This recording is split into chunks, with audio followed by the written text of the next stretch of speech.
110년 전에 미국에서 감리교하고 장로교하고 이제 회의를 했습니다. 그래서 장로교는 태국을 들어오고 감리교는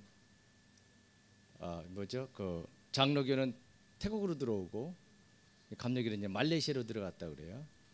말레이시아 페낭 건축에 가 보니까 정말 화려한 업적들이 많더라고요. 저희가 사역을 하면서 저희가 먼저 더 타일랜드 메시지 처치를 만들었죠. 그 다음에 싱가포르 감리교에서 들어왔어요. 작년에 이제 UMC에서 들어오고 또 말레이시아 감리교에서 또 들어오려고 그랬고 했는데 여기에 있는 사람들이 그걸 막더라고. 감리교 자를 더 못 쓰게 해요. 메서시라는 말 못 쓰게 합니다. 왜냐하면 이분이 교단장하고 이 태국 교회 어른들이 저에게 또 감리교인들에게 뭐라고 얘기하냐면 장로교가 50개 100개가 되는데 창피하지도 않느냐고. 감리교 당신들도 그럴 거냐고. 제가 얘기한 게 아니에요. 그분들이. 가급적이면 하나가 됐으면 좋겠고 교회는 당신들이 다른 이름을 붙이라고. 싱가포르 감리교 같은 경우는 메타깃을 붙였어요. 메타가 자비를 베풀다 그런 뜻이에요. 깃이 활동한다. 그래서 이제 영어로도 메시지를 못 씁니다. UMC도 못 쓰고 다 못 써요. 그러면서 이제 이 사람들이 정리를 해줬어요. 근데 문제는 뭐냐? 한국 선교사들이 들으면서 또 자기가 뭘 하고 싶어해요. 영웅주의죠. 그런 것들이 이제 한국 선교사가 문제예요. 과제예요.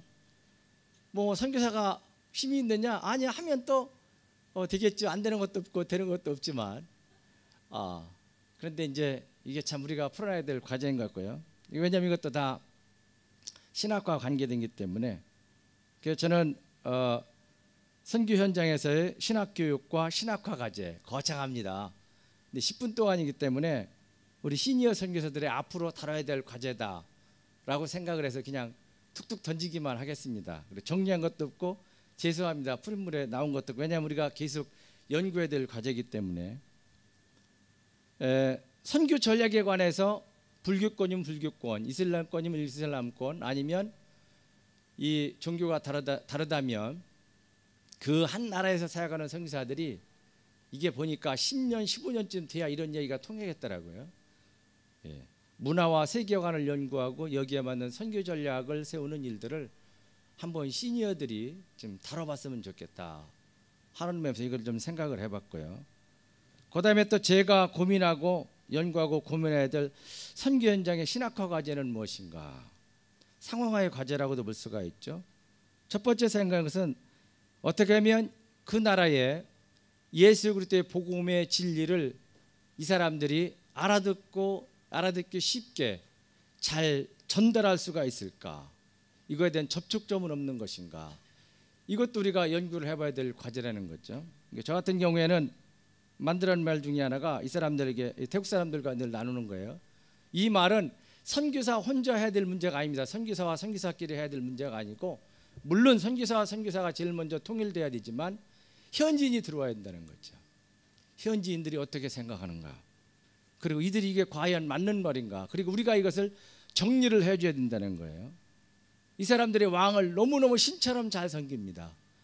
이거인 것도 심도 있게 우리가 다뤄줘야 된다는 거죠. 어디까지 섬길 것인가 하는 거를.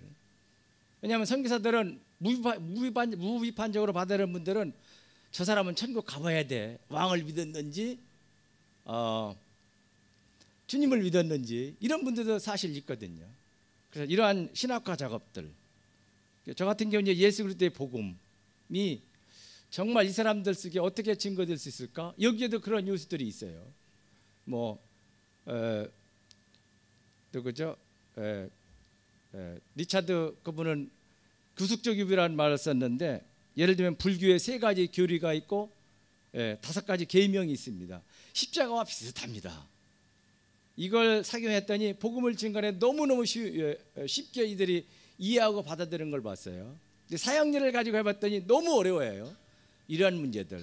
저는 아까 말씀드린 대로 제가 주어진 10분 안에 그냥 우리의 과제들을 던집니다. 그리고 앞으로 시니어 선교사 대회가 계속되는 한 우리가 앞으로의 과제가 불교권이면 불교권 또 이슬람권이면 이슬람권끼리 이러한 우리가 큰 주제와 이런 것들을 토론하면서 아까 말씀드렸던 대로 문화와 세계관을 연구하고 선교 전략을 세우고 이걸 현지인과 노력하고 이 작업들을 우리가 해야 된다고 하는 거죠. 두 번째 과제가 이제 또 우리가 현대 사회를 우리가 사회를 살면서 안고 있는 과제들이 있어요.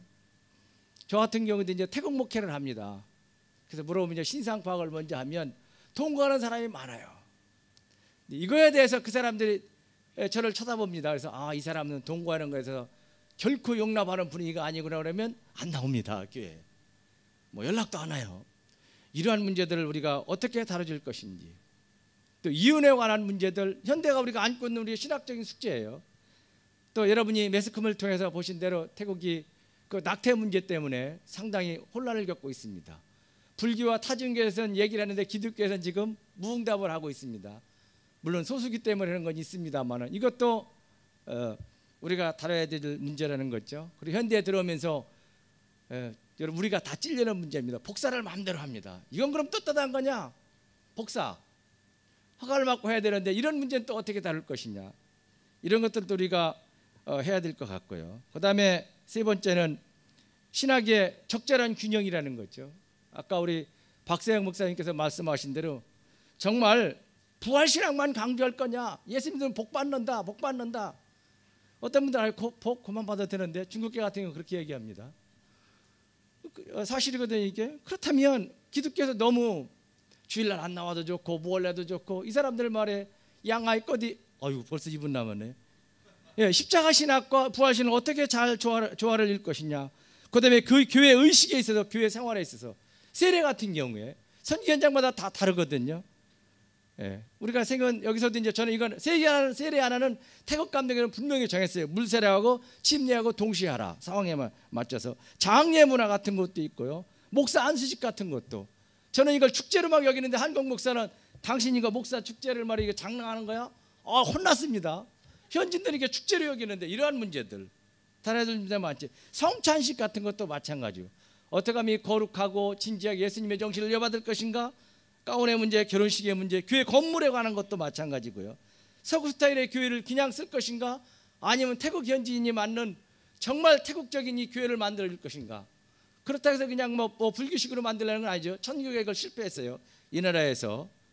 교회 음악에 관한 것도 있고 또 교회력을 좀 만들어줘야 될 필요가 있고 우리 선교 현장에서 다뤄야 될 신학적인 과제도 굉장히 많은데 이번 기회에 다 다루는 것이 아니라 차차 우리가 시니어 대회가 발전하면서 해야 될 신학과 과제들이 우리에겐 주어져 있다고 하는 생각들을 가지시고 다음 모임 때나 시간이 지나가면서 더 많은 발전과 대회가 있었으면 좋겠습니다. 감사합니다.